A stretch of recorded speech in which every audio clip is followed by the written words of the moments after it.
Hello everyone, myself Vinay Kumar. I'm pursuing PhD in physics. So in this particular YouTube channel, I'll be teaching physics, chemistry, and mathematics starting from 8th standard till 12th standard. So if you want to learn physics, chemistry, and mathematics, then please do subscribe to my channel. So now we were discussing about the quadrilaterals chapter, which is the 8th chapter in 9th standard mathematics.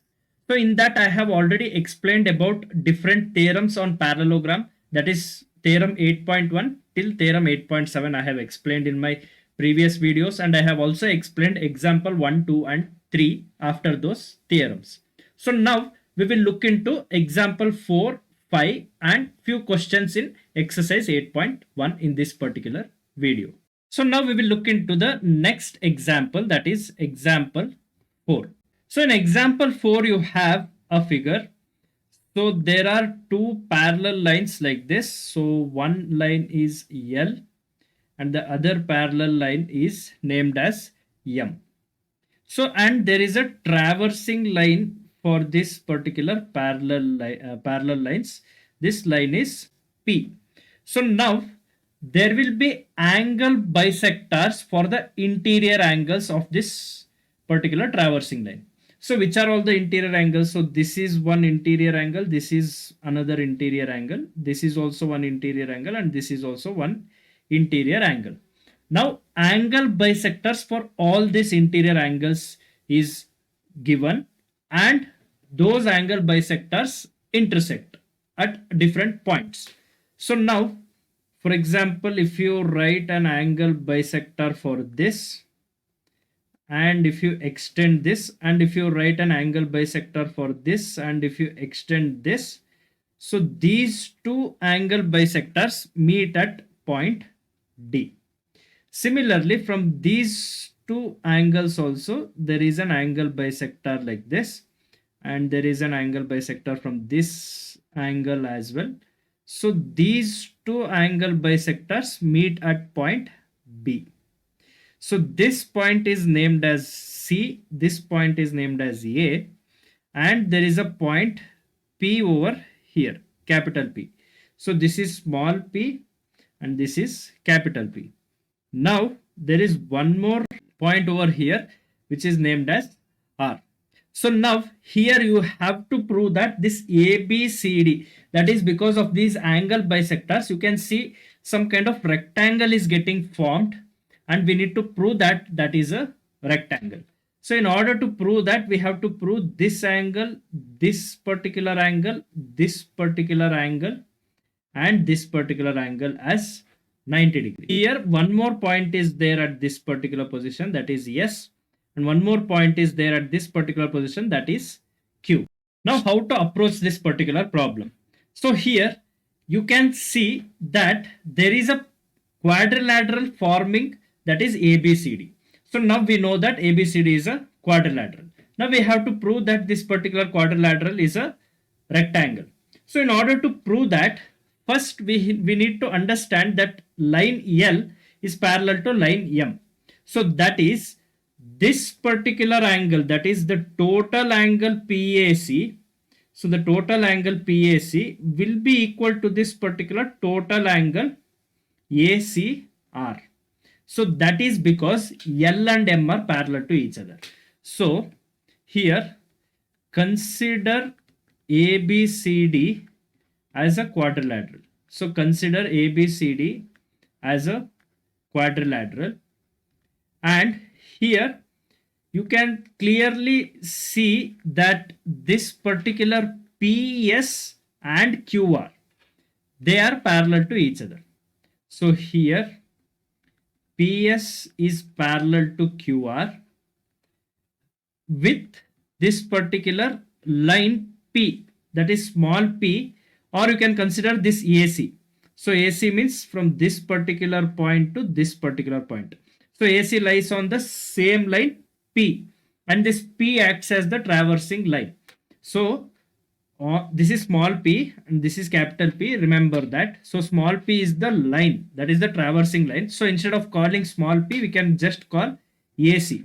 So this AC acts as the traversing line for L and M, that is for PS and QR, because P and S are lying on L and Q and R are lying on M. So PS is parallel to QR and AC acts as the traversing line. So these two will be equal. That is the total angle PAC and the total angle ACR, because they act as alternating angles.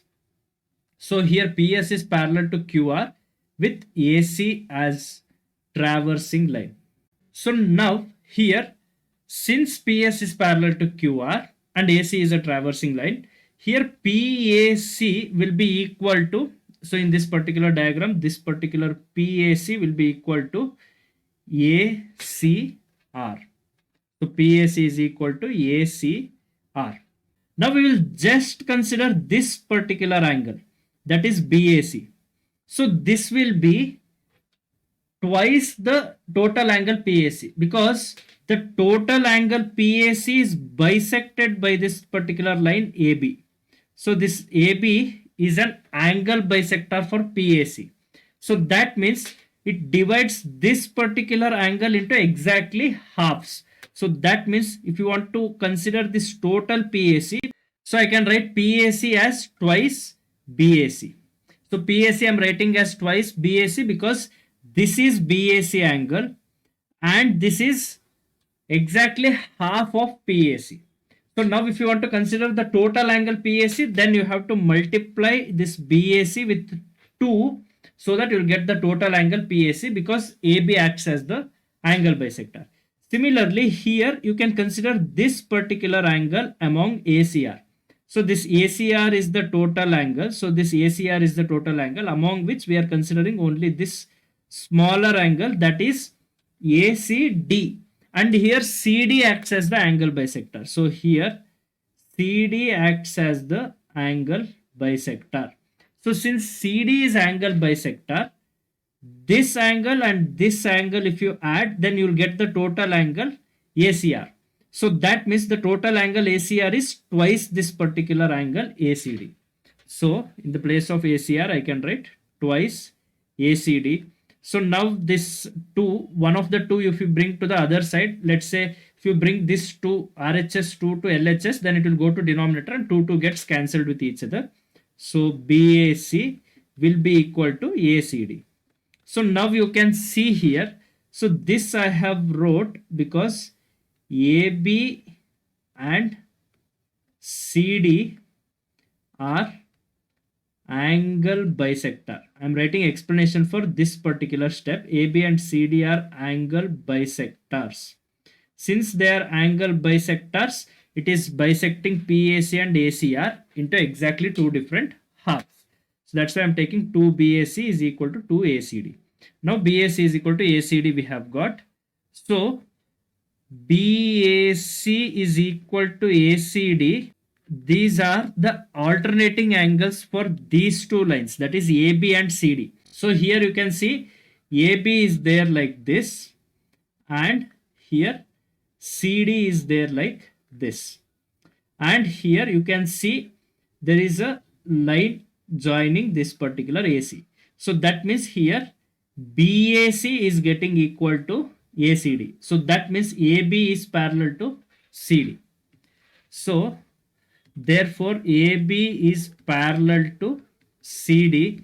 Since BAC is equal to ACD, alternating angles. So these 2 acts as alternating angles. So alternating angles are equal. So you can just write alternating angles are equal. That is BAC is equal to ACD. So therefore AB is parallel to CD. Similarly, now in the same diagram, if you consider this particular angle, that is this particular angle and this particular angle.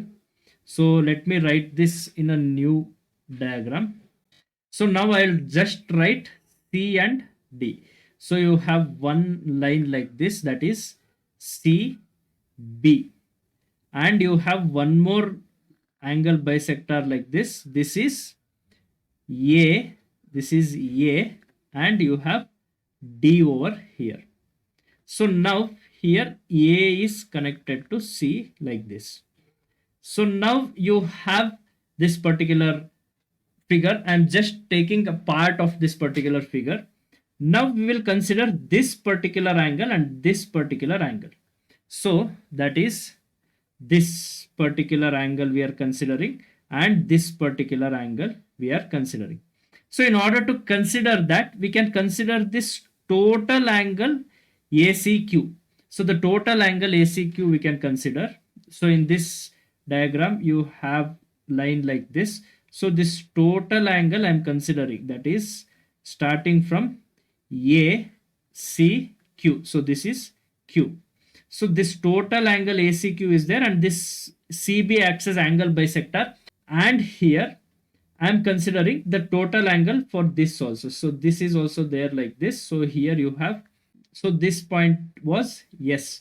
So now we will consider the total angle CAS, and this AD acts as the angle bisector for this total angle. And you know that this particular line and this particular line is parallel, and AC acts as the traversing line. So other side, that is these two also acts as the alternating angles. So these two will be equal to each other. That is here, since L is parallel to M, since L is parallel to M, SAC will be equal to QCA. So SAC is equal to QCA. So that is this particular SAC, the total angle SAC is equal to the total angle QCA. Out of which this is, since CB is angle bisector, this will be equal to twice the QCA. So in the place of writing QCA, I can just write 2 times BCA. So I am just taking this particular angle BCA. So that is twice the total angle, because CB is angle bisector. And even in SAC case, I'll take this particular angle, that is DAC. So this is 2 times DAC. So this is because here CB and AD are angle bisectors. So here CB and AD are angle bisectors. So that's why in the place of SCAC I am taking 2 DAC, and in the place of QCA I am taking 2 BCA. So now these two angles are getting equal to each other, that is DAC is equal to BCA. So that means here this particular BCA is getting equal to DAC. So I'll write one more time. So here you have CB, and here you have CB, and here you have AD, and this AC is connected. So now we are getting BCA is equal to DAC. So here we are getting BCA is equal to DAC. How we got BCA is equal to DAC? Here we have explained that. So that's why BCA is equal to DAC. Therefore CB is parallel to AD, because BCA is equal to DAC. So these two are alternating angles. Because alternating angles are getting equal to each other, CB is parallel to AD. So now if you just join these two lines like this, so this is point D. So if you connect these two, now we have got AB is parallel to CD, that we have proved in the first case, and we have also got CB is parallel to AD. So that means, therefore ABCD is a parallelogram. So now we have got ABCD as a parallelogram. So now we have to prove one angle in this particular parallelogram is equal to 90 degrees. So in order to prove that, I will just draw this particular image one more time. So now we have LM parallel lines like this, and there is a traversing line. So here you have angle bisector like this. So you have angle bisectors like this, and this particular point is D, this is C, this is B, and this is A. Now we will consider this total angle, which will be equal to 180 degree. So the total angle will be, so here we have a point P, and here we have point Q, and here we have point S, and here we have point R. So PAB plus BAC plus CAD plus DAS. So now we'll write PAB plus BAC plus CAD plus DAS. So the total angle will be equal to 180 degree. We know that AD is angle bisector. So we know that AB and AD are angle bisectors. So we know AB and AD are angle bisectors. So I can just write PAB as half PAC, and I can write BAC also as half PAC. And in the place of CAD, I can write this as half the total angle CAS, and in the place of DAS also I can write half CAS, because here CAD is equal to DAS, and the sum of CAD and DAS will give you the total angle CAS, and these, because AD is angle bisector, CAD will be equal to DAS. So in the place of writing CAD, I'll write CAS, the total angle CAS, half of total angle CAS. So this is equal to 180 degree.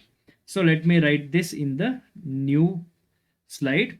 So half PAC plus half PAC is plus half CAS plus half CAS. So now this is equal to 180 degree. So now here we are getting PAC plus CAS is equal to 180 degree. So now we have got PAC plus CAS is equal to 180 degree. Now we will multiply 1 by 2 to this particular equation. So multiply 1 by 2 to the equation. So let's call this as equation 1. So multiply 1 by 2 to the equation 1. So when you multiply 1 by 2, then it becomes half PAC plus half CAS is equal to half into 180 degree. So that means here half PAC is equal to, half PAC plus half CAS, because this particular AB is angle bisector. So half PAC means this particular angle you can take, that is BAC. Plus similarly here you have CAS, that is this particular total angle. So here AD is angle bisector, so this becomes so half CAS becomes this particular angle CAD.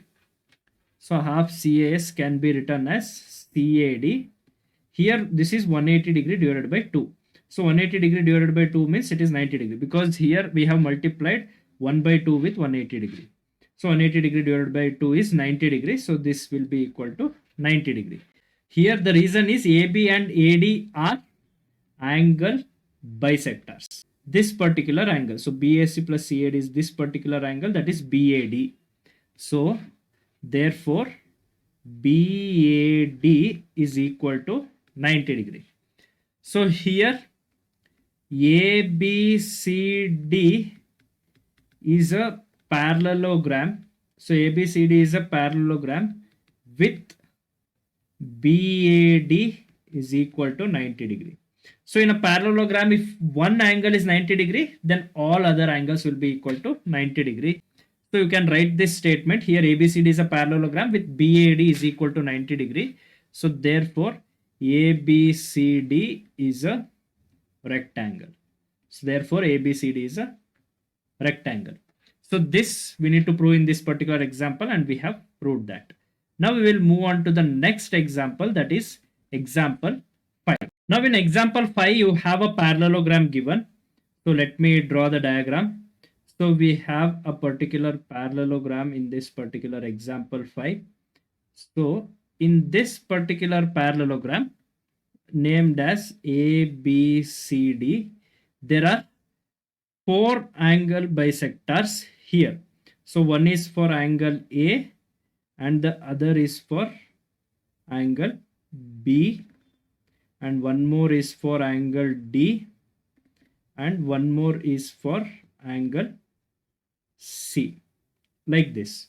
So here you are getting a quadrilateral, that is P, Q, R, S. So you have to prove that this PQRS is a rectangle. So in order to prove that, now here you can see DCA is one triangle and here QCB is also one triangle. So now we will try to find out the sum of all these three angles and we will try to find out what is this particular angle. So in order to find this angle, we can consider this total angle and we can consider this particular total angle. So that is C and B. So here angle C plus angle B will be equal to 180 degree because here this is a parallelogram. So CD is parallel to AB.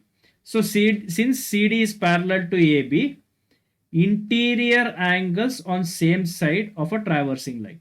So interior angles on same side of traversing line.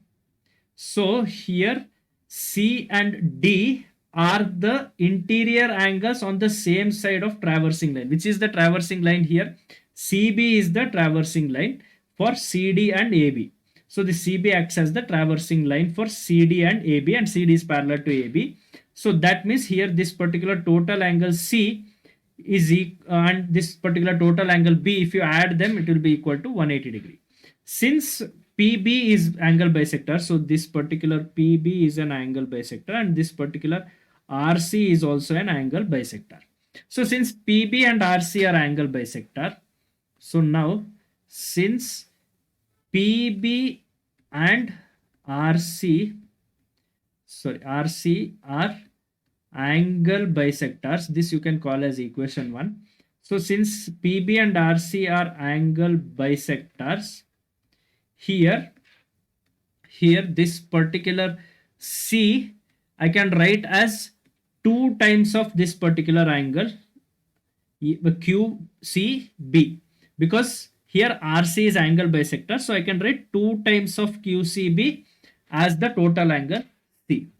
So here in the place of C in equation 1 I am writing 2 times QCB. Similarly for angle B, I'll just consider this particular angle. So we are focusing on this triangle. So we have one triangle formed over here. This triangle is QCB. So now this total angle C is equal to 2 times QCB, and this particular total angle B is equal to this particular angle, that is QBC. So in the place of B I can write 2 times QBC, which is equal to 180 degree. So you can take 2 common in both of this. So that will be 2 into QCB plus QBC inside bracket, which is equal to 180 degree. So this 2 you can bring to RHS. So that will be QCB plus QBC is equal to 180 degree by 2. That is equal to 90 degree. So therefore here in triangle QBC, so in this particular triangle, sum of these two angles is equal to 90 degree. Now we can find what is the angle for what is the actual angle of this particular BQC angle. So that is QBC plus QCB plus BQC. If you add all this, it will be equal to 180 degree. This is interior angle sum of triangle. So sum of interior angles of triangle, that is equal to 180 degree. So QBC and QCB, we know that by adding this we will get 90 degree plus BQC is equal to 180 degree. So BQC is equal to 180 degree minus 90 degree, which is equal to 90 degree. So since BQC is 90 degree, so now we got this particular BQC as 90 degree. So this particular angle will also be equal to 90 degree, because here PB and RC are straight lines. So since PB and RC are straight lines, since PB and RC are straight lines, here since those two are straight lines, here this particular angle BQC and this particular angle PQR will be equal. So BQC is equal to PQR, which is equal to 90 degree. So I have showed that this particular angle is equal to 90 degree. Similarly, you can show this particular angle is also 90 degree, and in textbook they have already solved for this particular angle, that is equal to 90 degree, and I have solved for this particular angle which is equal to 90 degree. So this angle is 90 degree, and this particular angle in textbook they have proved that is equal to 90 degree. Here also they have considered this particular angle and this particular angle. So sum of these two angle will be equal to 90 degree, and this angle will be 90 degree. So if this is 90 degree, then vertically opposite angle should be equal. So that is also equal to 90 degree. So when this angle is also 90 degree and this angle is also 90 degree, then these two angles should be equal to 90 degrees. So PQRS is a rectangle. So this is what we had to prove in this example 5. So half of the question I have solved. Remaining half in textbook they have already solved this. So similarly, how I solved for this particular PQR, so the same way you have to solve for PSR. So when you prove that PQR and PSR, that is the opposite angles, are equal to 90 degree, then you can prove, then you can straight away state that this particular PQRS is a rectangle. So the second part you can try on your own. So you can prove PSR is 90 degrees. Similarly, how I proved this particular PQR as 90 degree. So this is all there in this particular video. I thought of doing exercise problems also in this particular video, but because video is getting longer, I'll be doing exercise questions in my next video. So until then, if you want to learn more physics, chemistry and mathematics starting from 8th standard till 12th standard, then you have to subscribe to my channel. Please do subscribe to my channel and stay tuned with my channel. Thank you.